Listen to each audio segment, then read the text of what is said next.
کچھ بھی ہے سب وما بکم من نعمت فمن اللہ، جو بھی تمہارے پاس ہے سب اللہ کی طرف سے ہے، اور سب نعمتیں میرے رب کی طرف سے آپ کے پاس امانت ہے۔ یہ امانت بھی اللہ نے آپ کے ہینڈ اوور اس لیے کیا ہے لیبلوکم ایکم احسن عملا، آپ میں سے کون اس کو بہتر طریقے سے یوٹیلائز کرتے ہیں، بہتر طریقے سے اس کو استعمال میں لاتے ہیں۔ اولاد امانت ہے، والدین امانت ہے، بہن بھائی ایک دوسرے کے پاس امانت ہے،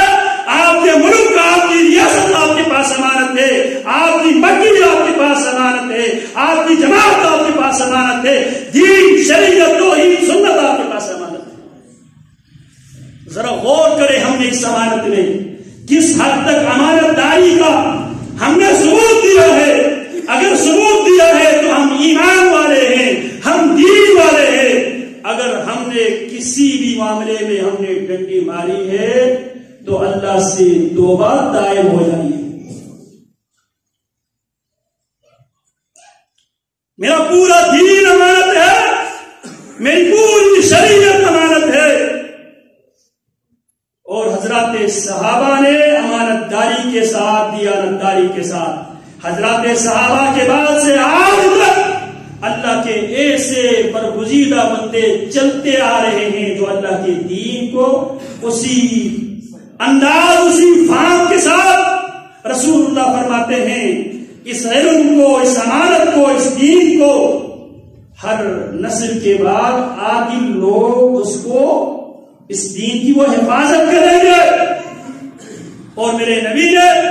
ایسے لوگوں کے لیے خوشخبری دی، نصر اللہ امرا سمع مقالتی فوعاها، اللہ اس آدمی کے چہرے کو دنیا میں بھی تر و تازہ رکھے۔ دعا کون دے رہے ہیں؟ محمد الرسول اللہ، جس تک میری حدیث پہنچی، جس تک میری سنت پہنچی، فوعاها، اس حدیث کو اس نے یاد کیا، یاد کرنے کے فعداها، اسے اپنے تک محدود رکھنے کے بجائے جہاں تک اس کی آواز جا سکتی ہے اس امانت کو پہنچا دیا۔ یاد رکھو جو ابھی خطبات آپ سنتے ہیں، ایک ایک لفظ آپ کے پاس امانت ہے، اس کو اپنے ماتحتوں تک جہاں تک آپ کا بس چلتا ہے وہاں تک اس امانت کو پہنچانا آپ کی میری ذمہ داری ہے۔ رسول اللہ صلی اللہ علیہ وسلم نے حکم دیا ہے بلغوا عنی ولو آیہ وحدثوا عن بنی اسرائیل ولا حرج ومن كذب علی متعمدا فلیتبوأ مقعده من النار، جو مجھ پر جان بوجھ کر جھوٹ باندھے وہ اپنا ٹھکانہ جہنم میں بنا دے۔ لہذا ہر پوسٹ جس میں آپ کو حدیث یا قول رسول فرمان رسول کے ساتھ آپ تک پہنچے، ہر پوسٹ کو شیئر نہ کیجیے۔ ایک ممکن ہے وہ پیارے پیغمبر کی طرف منسوب کیا گیا جھوٹ ہو، جو جھوٹ کو پھیلائے، جھوٹ بولے، دونوں برابر کے شریک جرم ہے، مجرم ہے، دونوں برابر مجرم ہے، جھوٹ بولنے والا بھی اور جھوٹ پھیلانے والا بھی۔ اسی لیے واقعہ عفق میں جب جو لوگ جھوٹ بولنے والے تھے، عبداللہ ابن ابی بن سلول جھوٹ بنا کر امی عائشہ رضی اللہ عنہا کی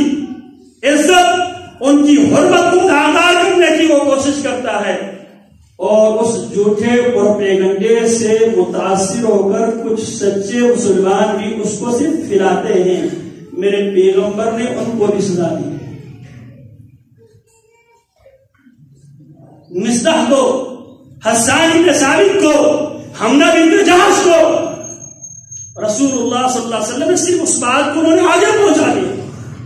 تو لہذا ہر وہ بات جس کے پیچھے، جس کے آخر میں یہ لکھ دیا جائے اللہ کے نبی کی بات ہے، اس کو پہلے تحقیق کیا کرو کیا واقعتاً رسول اللہ صلی اللہ علیہ وسلم کی ایسی حدیث ہے، اگر ہے کنفرم ہو جائے پھر اس کو آگے پھیلا۔ تو بات میں نے کر رہا تھا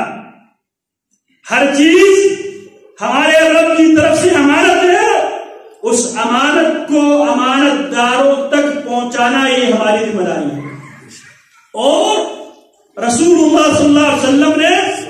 جس حدیث کے ہم تشریح کر رہے ہیں اس میں آپ نے فرمایا جو اللہ سے صحیح معنوں میں محبت کرنا چاہتا ہے اور اپنی محبت کی جواب میں اللہ کی محبت لینا چاہتا ہے، جو رسول اللہ سے صحیح معنوں میں محبت کرنا چاہتا ہے اور اپنی محبت کے بدلے میں رسول اللہ کی محبت حاصل کرنا چاہتا ہے، اس کے لیے کوئی لمبی چوڑی بات آپ نے نہیں کی. آپ نے 3 مختصر سی بات کی اور تینوں باتوں میں پوری شریعت کو میرے نبی نے ضم کر کے یکجا کر کے دریا کو کوزے میں بند کر کے ہمارے سامنے رکھ دیا. یہ محمد رسول اللہ صلی اللہ علیہ وسلم کی خوبی ہے. آپ کی خصوصیات میں سے آپ فرماتے اوتیت خمسا لم یؤتہن احد قبلی،